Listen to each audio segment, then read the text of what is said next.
Hello everyone, Oscar Recap Official is here.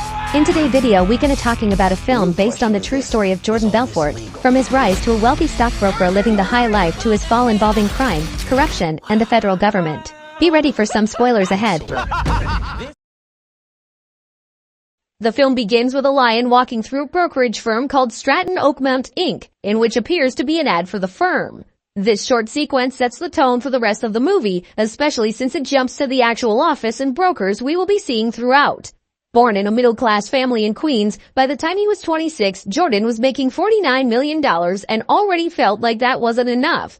At the height of his career, he had a successful, if not dubious firm, lived in a mansion, was married to Naomi with whom he had 2 kids. He also had a private jet, 6 cars, 3 horses, 2 vacation homes, and a yacht. All of this was fueled with excessive drug use, alcoholism, love-making addiction, and pretty much everything that could give him an adrenaline rush. But of all of the drugs on the planet, there was one that was his absolute favorite: money.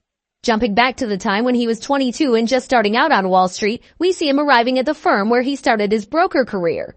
While treated like pond scum by his immediate superior, he's infatuated by one of the higher-ups, Mark Hanna, who makes much more money than the other guy and is ready to give Jordan a few tips on Wall Street high life. The stock market opens and Jordan loses his mind when he sees how the trading floor looks like, hooking him in seconds by the sheer force of adrenaline caused by money. Later, Hannah takes Jordan to lunch and tells him what he should be focused on to get his career moving. Aside from the drugs and lovemaking that should help him focus better on the numbers game, he tells him that making money as a broker isn't about getting his clients rich, but himself. In the vulgar poetry of Wall Street money-making, a broker's job is to sell his clients' dreams while stuffing actual cash in his own pockets.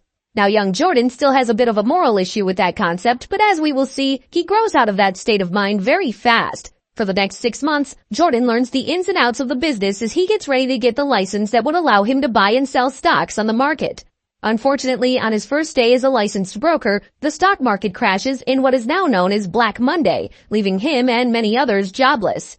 It may not look great for him as he sits down on the dining table with his first wife, looking for another job and talking money until he finds the only job listing in the paper calling for stockbrokers. Considering he knows the state of the market at that particular moment in time, he's a little bit reluctant as he goes in for his interview at the small firm working from a strip mall. However, what he learns there about so-called penny stocks will change his life forever in more ways than one. The man interviewing him, who looks like an absolute flake compared to his previous colleagues, explains that they only deal with penny stocks. Those are stocks they call pink sheets that belong to companies that don't have enough capital and sell for, as the name might suggest, pennies. Jordan is a bit confused about how the whole thing works until the man tells him that he would make a 50% commission on them. As far as the legality of selling such stocks goes, it seems to be in some kind of gray area that would work for Jordan's benefit, until it doesn't. Being a natural-born salesman, Jordan quickly realizes that he can make much more money from the penny stocks by outward lying to his clients to get more money out of them and impressing his coworkers in the process. Jordan starts making more money in no time, which catches the eye of one of his neighbors, Donnie Azoff. When Donnie learns about the amount that Jordan makes, he's prepared to quit his job on the spot if Jordan hires him. Jordan takes him up on his offer and their long professional relationship begins in the diner where they first meet. Donnie is also the first person to really introduce Jordan to drugs. Not long after, the two of them decide to go out on their own and start their own firm, so Jordan recruits some of the people he knows that can sell. Granted, these men were mostly low-tier drug dealers, but Jordan was convinced he could make brokers out of them yet. From the 4 men that could be seen sitting on his table, the only one with real salesman chops is Brad, but he isn't too interested in working as a broker since he already has a semi-lucrative business selling Quaaludes.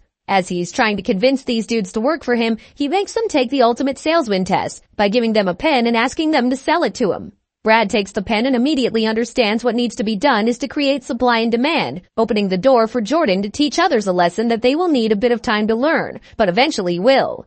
Apart from Donnie, the men he initially hires at his firm are Robbie, Alden, Chester, and Rugrat, who actually went to law school.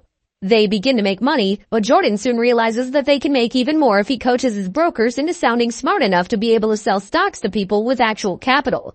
He reinvents the company into Stratton Oakmont and their journey to riches begins. The coaching process takes his men from being schmucks to proper salesmen, and in no time, he's able to take the company to the next level. Furthermore, they grow in size very fast, getting them on the radar of Forbes magazine, but also the FBI. Forbes calls him the Wolf of Wall Street, seeing right through his fake Robin Hood game where he takes low-income people and turns them into cutthroat brokers, only lining their pockets and, more importantly, his own. What the magazine couldn't predict is that they would make him a superstar and help his company double in size with up-and-coming stockbrokers fighting to get in on his game. His firm becomes, as he calls it, a madhouse, filled with equal parts drugs, testosterone, and bodily fluids.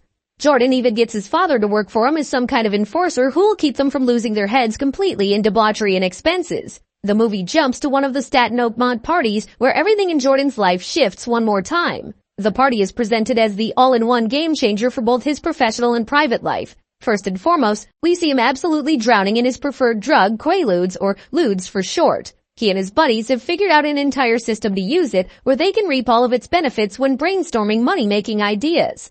In fact, the second important thing to happen at the party is when Donnie has one of those ideas during a drug-induced creative flow they have going on. He comes up with the name Steve Madden, an old high school chum of his that has become an important shoe designer and who will come up in the movie again soon. The third important thing to happen during the party is the moment Jordan meets his second wife Naomi and falls for her instantly. They become lovers even before he divorces his first wife and carries on with their affair until she finds out.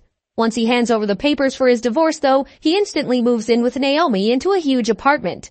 At this point in his life, he already starts making some shady things, like having people like Brad hold stock in his name. He called those people rat holes. Jordan would drive the price for the stock up, Brad would sell it, and kick most of the profits back to Jordan, all of it in cash. To keep under the radar of the SEC or the Securities and Exchange Commission, he hires an attorney, Manny Riskin, calling him the voice of doom. Meanwhile, he treats the SEC lawyers terribly and bugs the office where he puts them to work to know about anything they might find suspicious. While the SEC comb through his papers, he takes the shares of a company making its first initial public offering and makes an illegal move that brings his firm an incredible amount of money. The move is that when the stock is offered to the general population, Jordan's company makes the initial sales price and sells those stocks back to their friends. Making that amount of money pushes Jordan to live even more extremely, so after, he asks Naomi to marry him. He kicks off with the kind of life that was mentioned at the beginning of the movie. Jordan has an insane bachelor party in Las Vegas that costs him around $2 million, and then has his wedding with Naomi in the Bahamas together with all of his friends and associates. At the wedding, he meets Naomi's Aunt Emma that will play a very important role in his life a few years down the road. As a wedding gift, he buys Naomi the already mentioned yacht where they spend their honeymoon. After, they return to a home which is one of the most expensive real estates in the world, filled with all kinds of personnel, from maids to landscapers and 2 guards that work in shifts. A year and a half later, his marriage is already in a bit of trouble because of his excessive drug abuse and ever-progressing lovemaking needs. Meanwhile, his professional life was booming. The firm was finally launching the Steve Madden IPO, to whose company Donnie and Jordan already secretly owned 85%. That high percentage was all in the names of Jordan's and Donnie's rat holes, and legally speaking, it was unacceptable. But the both of them were ready to play the game and get filthy rich from it by driving the brokers they coached to sell the stocks like crazy. They were doing such a great job, in fact, that the FBI's interest in the company was growing as fast as the prices of the Steve Madden shares.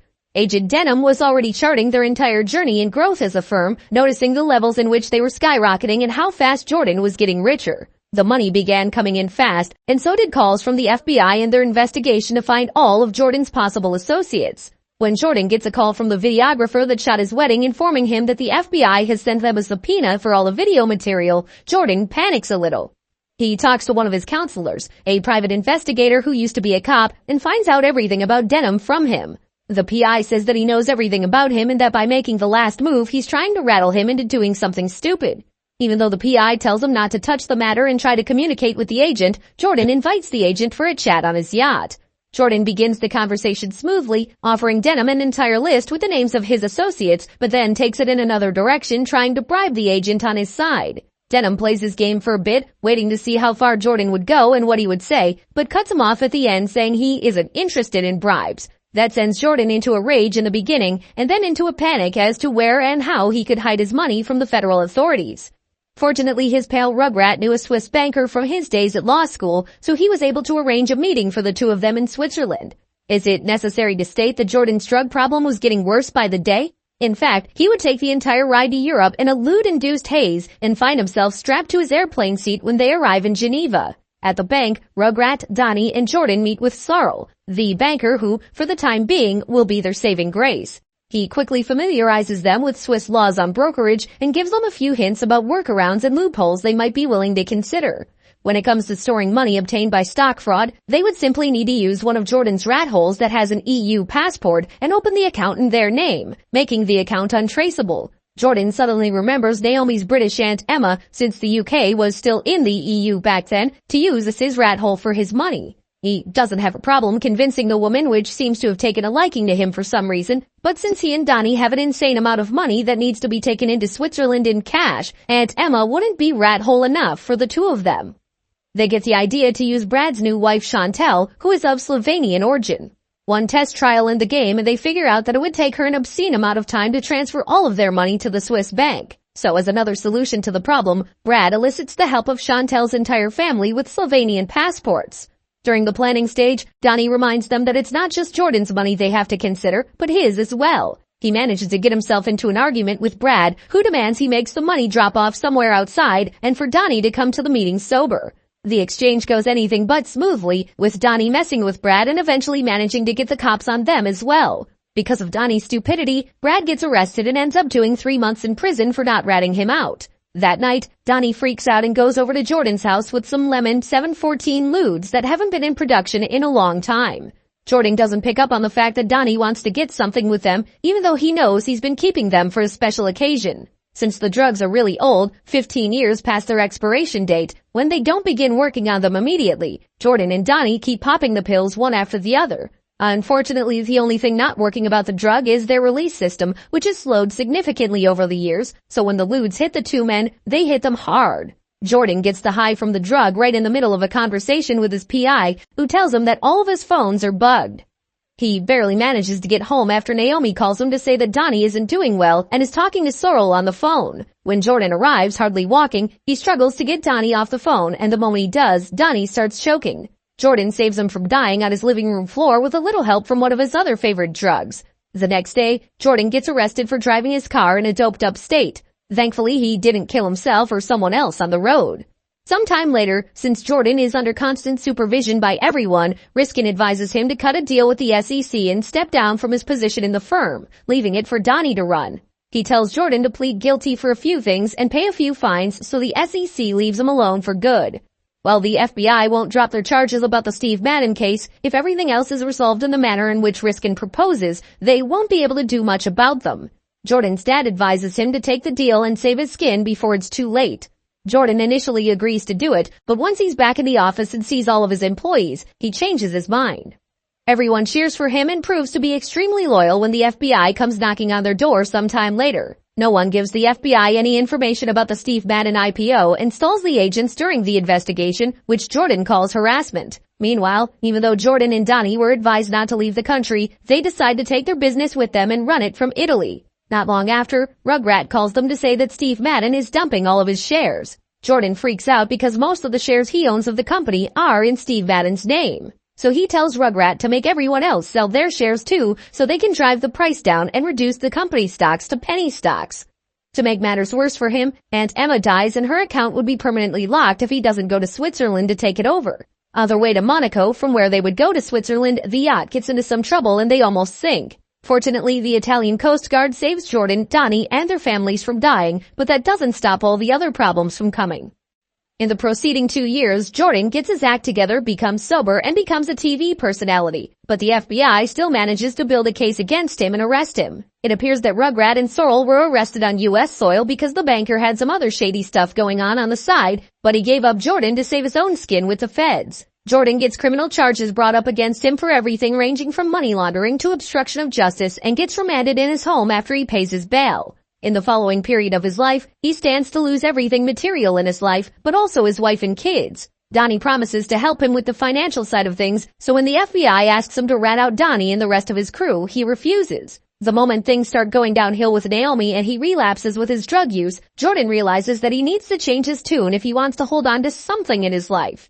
The second offer for cooperation with the FBI he takes with a heavy heart, but with some pragmatism in him left. Jordan goes back to the office while wearing a wire to get something out of Donnie, but he can't go through with it. He gives Donnie a note that he's wearing a wire and doesn't insist on the legal aspects of their operation in their conversation. Unfortunately, Donnie now knows that the feds are after him too, so he uses that same note to rat on Jordan and makes amends with the FBI for his own crimes. So, without wanting to do it in the first place, Jordan still has to give up everyone after he's arrested, and in return, he gets a short sentence of 3 years in a small jail in Nevada. When he gets out of jail, he continues with a career coaching others on how to become better salesmen while selling them the dream of making it big in return. The movie ends with Jordan passing a pen to someone at one of his seminars, asking him to sell him that pen. So what do you think about the movie?